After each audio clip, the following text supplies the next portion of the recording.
Bonjour et bienvenue sur ma chaîne. Voilà, il m'a pourri l'intro mais c'est pas grave. Ben voilà, on est en pleine nature et je suis avec un pote, Julien. Et pour la petite histoire, c'est lui qui m'avait vendu le Tops Bob. Donc c'est comme ça qu'on s'est connus. Il était reparti en métropole, il est revenu ici. Donc évidemment on en profite. Il a ramené plein de couteaux, moi j'ai ramené plein de couteaux et on va un peu vous les montrer. Je vais faire plusieurs vidéos sinon ça va être trop long. Et puis on va vous dire un peu ce qu'on pense de chaque couteau. On va faire quelques petits tests ensemble. Et puis voilà, ça va vous permettre un petit peu de découvrir des couteaux que vous n'avez pas vus depuis longtemps ou que vous ne connaissez pas forcément. Il y en a des super, j'en ai testé un peu. Il y a une scie qui est absolument géniale, vous allez voir, c'est le top.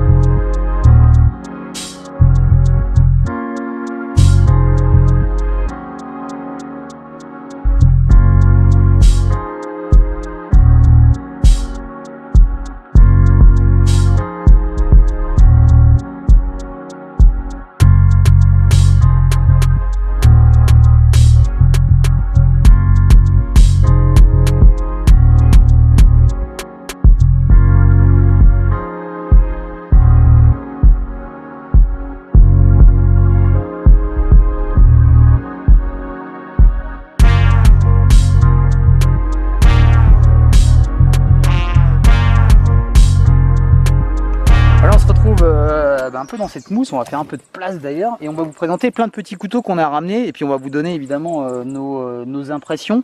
On va après faire quelques petits tests de coupe juste pour vous montrer et vous dire un petit peu les ressentis qu'on a eu sur chaque couteau qu'on va vous présenter. Ben, on commence par le premier, hein. Vas-y, dis-nous tout. Alors, on a là le Lion Steel M5 qui vient d'Italie. Et ça, c'est un couteau que je m'étais acheté juste après avoir vendu le Tops Bob. À Chris. À Chris, exactement. Et après, je l'ai revendu parce qu'il a quand même quelques petits défauts dont on va parler. Et en fait, je suis tellement fan de sa ligne que j'avais craqué et je me l'étais repris. Et je pense que je le revendrai plus cette fois-ci parce que je pense que parmi tous les couteaux qui existent sur le marché, enfin que je connaisse en tout cas, c'est celui que je trouve le plus beau, le plus élégant, avec cette espèce de grande émouture sabre, avec un tranchant en V. Donc on est sur des plaquettes en olivier. Ouais, qui sont pas mal.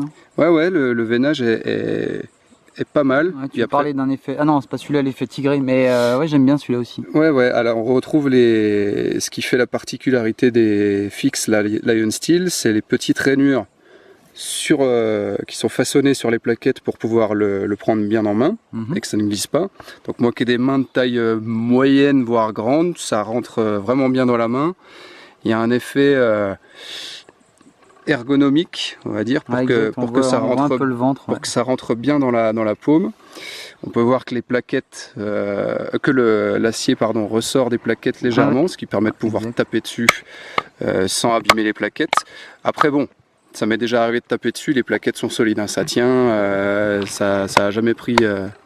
Ça n'a jamais pris de marque. Il est démontable ou pas? Parce que je vois les visseries là. Ouais. Il y a une petite visserie, donc c'est démontable. C'est une taille un peu bâtarde où avec les clés à laine classiques, c'est compliqué, mais ça se fait en tout cas. Bon, cela dit, voilà. D'accord. Et au niveau de l'acier? Et au niveau de l'acier, alors c'est marqué là, c'est un acier Sleipner. Ouais, c'est ça, ouais, voilà. Et donc c'est classé dans les inoxydables. Donc ce qui est plutôt pas mal c'est aussi pour ça que je l'avais racheté, c'est que dans des environnements comme ici à La Réunion où c'est relativement humide, c'est un couteau qu'on peut amener 2-3 jours dans les cirques, même si on l'oublie dehors par mégarde ou quoi, il prendra pas la rouille. Il va peut-être pointer un peu, faut quand même en prendre soin, c'est pas non plus un inox complet. Mais voilà, on est relativement tranquille, on peut le mettre dans l'eau, etc. Il n'y a pas de souci avec ça. Après, il a des défauts, c'est-à-dire que sur le terrain, il va y avoir cette espèce de garde là, qui effectivement va bien sécuriser, donc il n'y a aucun moyen d'aller se mettre les doigts sur le tranchant. Par contre, sur des coupes un petit peu inversées, quand on veut se rapprocher un petit peu de la lame, ça a tendance ça fait son travail en tout cas, ça bloque. Donc c'est pas quelque chose qui a été pensé pour le bushcraft pur et dur. On va dire que c'est polyvalent. Je crois que c'est des couteaux qui à la base étaient plutôt tactiques. D'accord. Et ils ont mis des plaquettes en bois pour les décliner, que ça fasse un petit côté nature. Ah oui, t'as le talon des passants aussi, j'avais plus fait gaffe, ouais c'est vrai. Ouais, exact, pas Talon mal. des passants, voilà, qui fait son boulot. On va dire qu'il est assez discret. Et je le trouve, il fait partie de la ligne du couteau, je le trouve assez élégant. Et particularité de l'Iron Steel aussi, c'est que le haut est arrondi. Ah oui, exact, ouais, je me rappelle, ça c'est pas mal. Donc ça rajoute toujours un peu plus d'élégance. Alors toi, ça t'emmerde pas ce petit haut là, parce que je lui disais ce matin que moi voilà, alors il y a une espèce de petite rampe là qui remonte. Moi ça me gêne pas parce que c'est très arrondi et c'est léger, donc ça va. Alors après le gros défaut de ce couteau quand on veut travailler en précision, c'est que les plaquettes remontent, comme ça il n'y a pas d'encoche. C'est-à-dire que si on veut se faire une coupe inversée, faut vraiment aller taper. Aller chercher sur la lame. Faut aller chercher, et c'est à ce moment-là justement que la garde va faire peut-être même un point douloureux, parce qu'on vient ici et du coup ça vient appuyer contre la main ici. D'accord. Bon, après ça reste du détail. C'est un gabarit que j'aime bien. Parce que c'est pas trop gros, c'est pas trop lourd. Tu te rappelles à peu près la taille de lame? Alors je crois que ça fait 11 cm, ouais, c'est ça, pour une longueur totale de 23 cm je crois. D'accord, ok. Bon après ça se trouve. Hein. Voilà, donc bon, après c'est un couteau qui est plutôt bien équilibré. Voilà, le point d'équilibre est ici. D'accord. Et donc voilà, bon petit couteau, on va dire polyvalent. Polyvalent, et en termes de prix aussi, parce que voilà. Alors c'est un prix qui est... Je sais qu'il a augmenté un peu en prix. À l'époque, le premier que j'avais acheté, on était sur du 130 €, je crois. Et aujourd'hui, on est plus sur du 160. D'accord, ah oui, quand même. Ouais. La Made in Italy, bon bah c'est bien fait même ça. Hein. Bah ça, c'est théoriquement, vu que c'est marqué dessus, ça devrait être fait main. D'accord. Et c'est un étui qui est pas mal parce que c'est pas comme les étuis chaussettes, on va dire traditionnels. Quand on le rentre à l'intérieur, déjà avec la pression, c'est sécurisé, ça bouge pas. Ça permet d'avoir le couteau qui remonte sur la ceinture, mais pas trop. D'accord, ouais, donc t'es pas gêné par les mouvements, quoi. Bah, c'est-à-dire que voilà, une fois que c'est calé sur la ceinture, le couteau est calé contre soi. Il dépasse à peine, donc il vient pas gêner la hanche. Ça rentre pas dans le flanc quand on se penche, et ça dépasse pas trop. Donc on peut le recouvrir par le t-shirt, la chemise ou je ne sais quoi. Ça reste assez discret. C'est un port assez discret, ouais. Eh ben pas mal, écoute, pour ce petit Lion Steel. Voilà, alors un des gros défauts quand même qui avait fait que je l'avais revendu le premier, c'est que quand on le reçoit, je pense que c'est un de ceux qui coupe le plus en sortie de boîte. D'accord. Mais alors cet acier, au bout d'une utilisation ou deux, selon comment on l'utilise, ça coupe plus à rien. Et pour le reprendre, je sais que c'est Chris qui me l'avait repris à l'époque, tu avais mis 2 heures pour reprendre le fil. Il est super dur. Donc il coupe toujours suffisamment, pour un couteau, mais si on compte rechoper un tranchant rasoir avec ça, il faut prendre son temps et il faut être bon.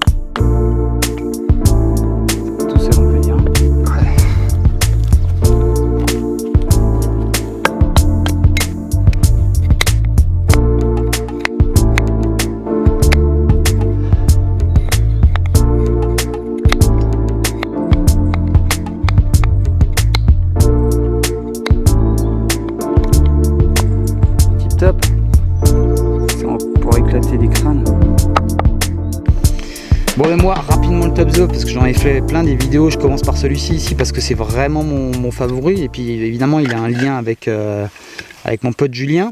Alors je voulais juste vous parler d'un truc vite rapidement par rapport à cet acier qui est acier carbone etc. Et parfois on me fait la réflexion, on me dit ouais putain mais t'habites près de l'océan, t'es dans les hauts, c'est humide etc. Ça rouille pas non plus instantanément. Là il est un peu crado de l'utilisation, mais moi j'aime bien parce que finalement ça lui donne une espèce de patine. On voit que les trucs ont complètement disparu. Ça lui donne une espèce de patine et ça lui donne une espèce d'histoire. Voilà, j'ai entendu ce terme il n'y a pas longtemps, mais c'est vrai que voilà, c'est un peu comme si tout ce qu'il avait vécu était marqué sur lui. Alors rapidement, moi j'aime bien cet Etukidex. Je sais qu'il y en a plein qui sont pas fans des Etukidex. Je le mets hyper rapidement. J'arrive à saisir mon couteau pleine main et l'utiliser tout de suite. Il est suffisamment lourd pour avoir une bonne inertie. Moi j'adore cette émouture parce qu'elle est juste magique. J'arrive à chaque fois à avoir un tranchant rasoir qui tient vraiment. J'en ai mis plein la gueule et franchement c'est en tout cas mon favori. Ça je l'utilise jamais. Le talon oui je l'utilise. Enfin voilà, c'est du très très solide. Maintenant je sais qu'il existe dans une autre version d'acier, je ne sais plus laquelle d'ailleurs, du 158 cm ou un truc comme ça. Il est beaucoup plus cher. Et maintenant je ne sais même plus à combien il doit tomber celui-là. Et voilà, pareil, la taille, on est alors je l'ai plus dans le coin de Lion Steel, mais on est pareil, 11,4 je crois centimètres. Et au début ça me paraissait franchement petit. Si je vous montre un gros truc comme ça, là, juste, on vous le montrera aussi celui-là, mais le rat, voilà, c'est un peu plus petit, couteau de camp, mais là ça suffit largement. C'est-à-dire que nous on a souvent des machettes, des outils un peu plus longs pour couper du plus gros. C'est épais, moi ça me va. Enfin voilà, pour moi c'est mon couteau parfait. J'ai une super prise en main avec. J'adore bosser avec. Voilà, je vais pas faire plus long dessus parce que de toute façon vous le connaissez, on va s'amuser un peu avec tout à l'heure et on pourra le comparer, mais c'est juste un couteau qui est juste génial et qui en plus m'a permis de connaître Julien du coup. Viens voir Forest.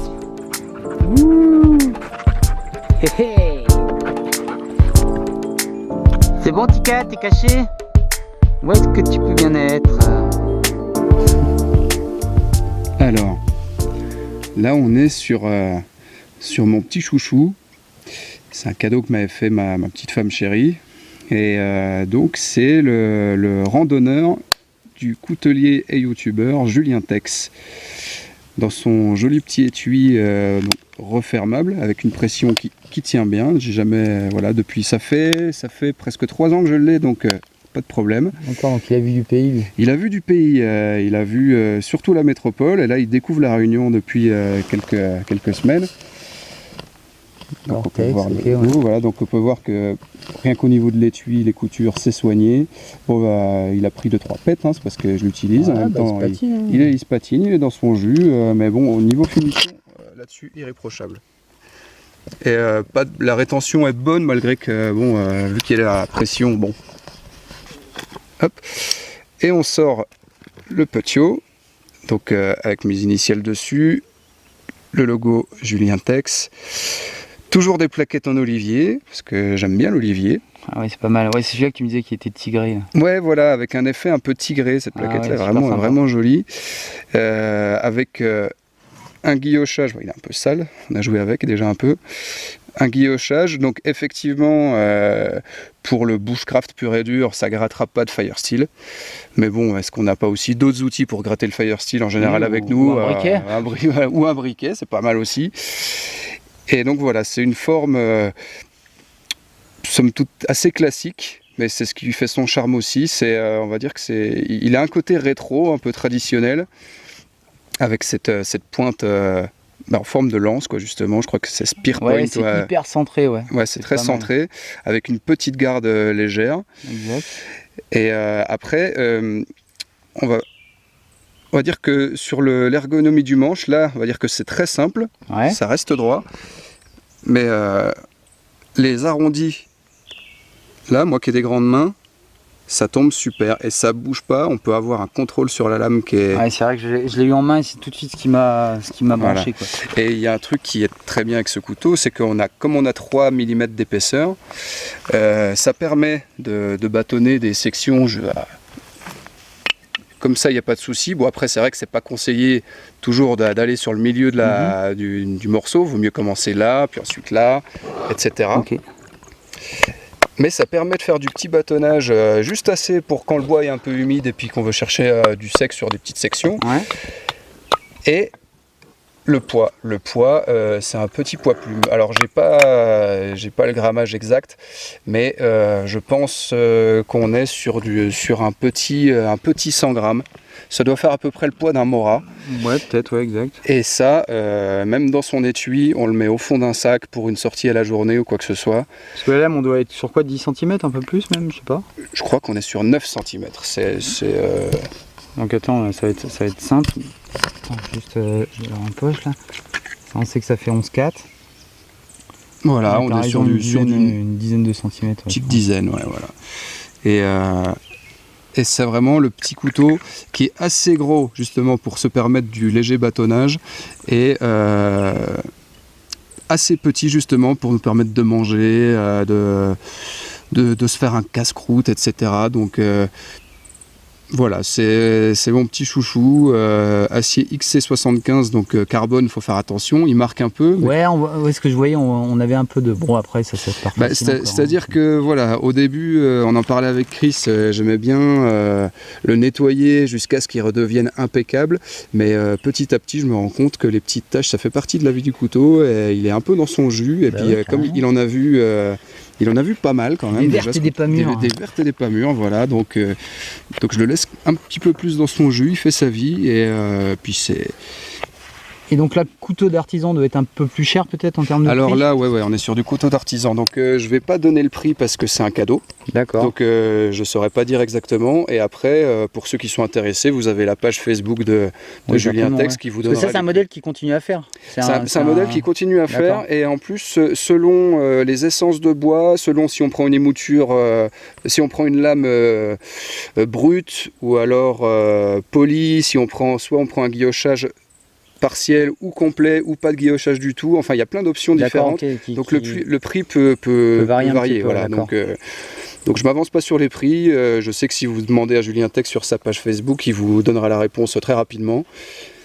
Et puis c'est un artisan que j'aime bien parce que je le suivais déjà sur Facebook, enfin sur YouTube avant. Ouais. Et je préfère acheter à quelqu'un qui connaît les couteaux, qui connaît le terrain, parce que du coup, ces couteaux sont étudiés en conséquence. Et effectivement, il y en a peut-être qui trouveront que c'est pas les plus design du monde, mais en tout cas, Julien il fait des outils et c'est des outils qui marchent. Et pour l'instant, j'en suis très content. Je continue avec le fameux Wilsteer classique. Alors on en parlait parce que moi c'était un couteau qui m'avait fasciné, donc j'ai eu la chance de le trouver occasion. Et j'ai toujours adoré son look. Alors après on n'aime pas effectivement. Et on est vraiment là dans l'esprit bushcraft, chasse, nature, etc. Avec ce côté étui cuir. Alors maintenant il se fait avec des matériaux différents, un peu plus tactiques. Mais voilà, moi c'est toujours un couteau qui m'a fasciné, qui a une bonne inertie, qui est hyper solide parce que voilà, c'est vraiment une baramine le truc, je sais plus combien il fait ici, mais voilà, j'avais fait une revue comparative et j'aime bien ce couteau. Alors honnêtement je l'utilise pas tout le temps avec le gros talon ici, mais voilà, son look il est juste terrible parce qu'il y a peu de couteaux qui ressemblent à ça. Et après encore une fois on n'aime pas, mais à l'utilisation vraiment nature, il s'en sort vraiment bien et on sait qu'on peut vraiment compter dessus. Alors moi à l'époque j'avais repris un petit peu le tranchant ici parce que c'était un petit tranchant en V et moi j'ai complètement fait un tranchant comme si c'était le tranchant il part de là et puis il va jusqu'au bout et là voilà c'est rasoir et puis là on peut vraiment bâtonner avec, on peut vraiment faire tout ce qu'on veut. La pointe, elle est particulière, alors ça je n'utilise jamais cette espèce de ciseau à bois, j'ai jamais vraiment utilisé plus que ça. Mais voilà, maintenant, le seul petit défaut que je lui avais trouvé à l'époque, c'était que c'était un petit peu arrondi. Viens ici, Forest, viens ici. Tika, Forest. Bon bref. Donc voilà. Grand classique. Alors je sais qu'en termes de prix, je sais pas combien il est, mais c'est relativement cher, mais c'est un couteau que vous aurez à vie, c'est clair et net. Là aussi ça se patine, ça devient sympa, mais ça c'est de l'archi solide. Il y en a plein qui l'adorent, souvent j'ai des gens qui veulent me le racheter occasion, etc., ou qui veulent se le payer. Allez-y franchement, économisez, mettez un peu de sous de côté, mais voilà, si vraiment ce couteau il vous tente, bah, foncez parce que c'est de l'increvable si le look vous plaît. Et à l'utilisation, franchement, c'est vraiment un plaisir. Et je vous le disais, alors, je sais plus avec les chiens qui ont aboyé, moi j'avais trouvé que ça ripait un peu de temps en temps quand je faisais du bâtonnage avec.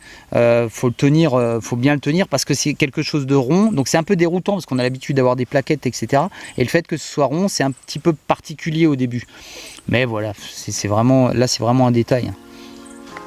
Ah, d'accord, ça court, mais après il n'y a plus personne. Ah, on est bien là.